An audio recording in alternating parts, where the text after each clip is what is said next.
हिम्मू बहादुर और बुद्धिमान नन्हा दरियाई घोड़ा बहुत समय पहले की बात है। अफ्रीका के एक सुंदर से जंगल में एक शांत और गहरी झील के किनारे जानवरों का एक छोटा सा गांव था। इस गांव में रहते थे अलग अलग जानवर, हाथी, हिरण, बंदर और बहुत सारे दरियाई घोड़े। उन्हीं दरियाई घोड़ों के बीच एक नन्हा प्यारा सा बच्चा था जिसका नाम था हिम्मू।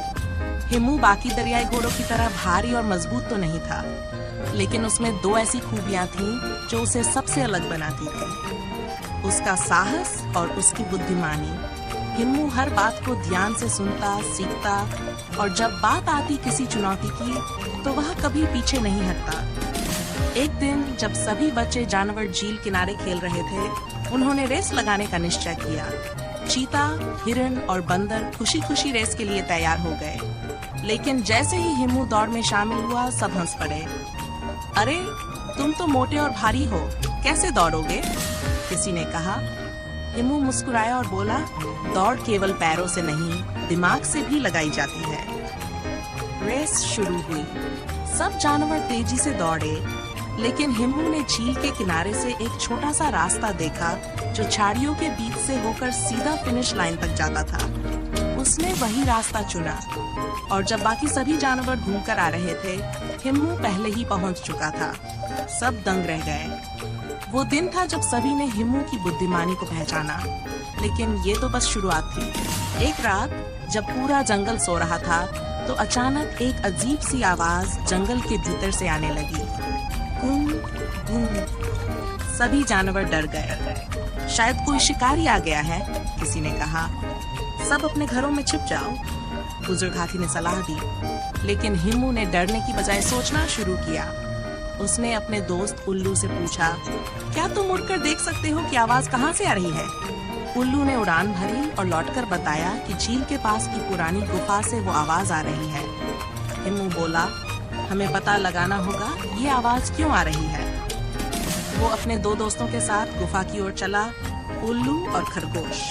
धीरे धीरे अंधेरे और चुप्पी के बीच वो गुफा तक पहुंचे। वहां उन्होंने देखा कि एक हाथी का बच्चा वहां फंसा हुआ है। वो डर के मारे गुनगुन कर रहा था। हिम्मू ने बिना समय गंवाए योजना बनाई।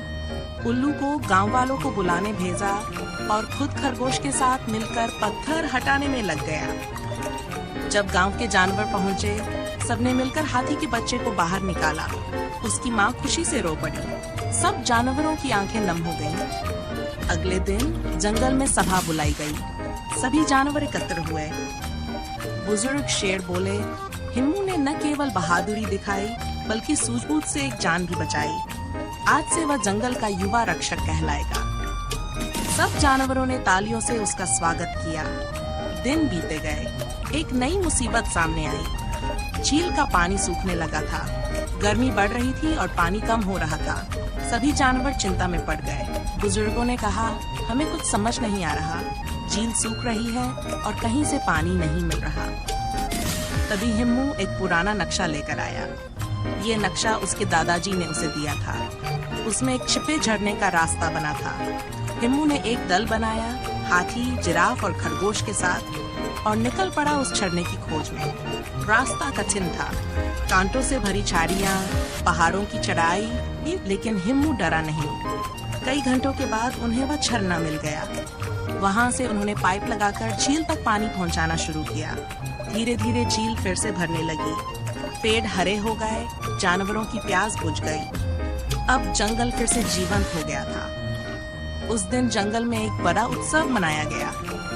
सब जानवरों ने हिम्मू को फूलों की माला पहनाई। नाच गाना हुआ, मिठाइयाँ बांटी और बच्चों ने हिम्मू के गीत गाए। शेर ने गर्जना कर कहा, हिम्मू, तुमने हमें सिखाया कि सच्चा साहस डर से भागना नहीं बल्कि डटकर सामना करना होता है, और बुद्धि वो ताकत है जो हमें सबसे कठिन परिस्थितियों से बाहर निकाल सकती है। हिम्मू मुस्कुराया और बोला, मैं छोटा हूँ पर मेरी सोच बड़ी है। सबने जोर जोर से तालियां बजाईं और तब से जब भी जंगल में कोई संकट आता, जानवर कहते, घबराओ नहीं, हिम्मू है ना। बुद्धि और साहस का मेल हो तो कोई भी छोटा नहीं होता। जो दूसरों के लिए खड़ा होता है वही सच्चा नायक कहलाता है।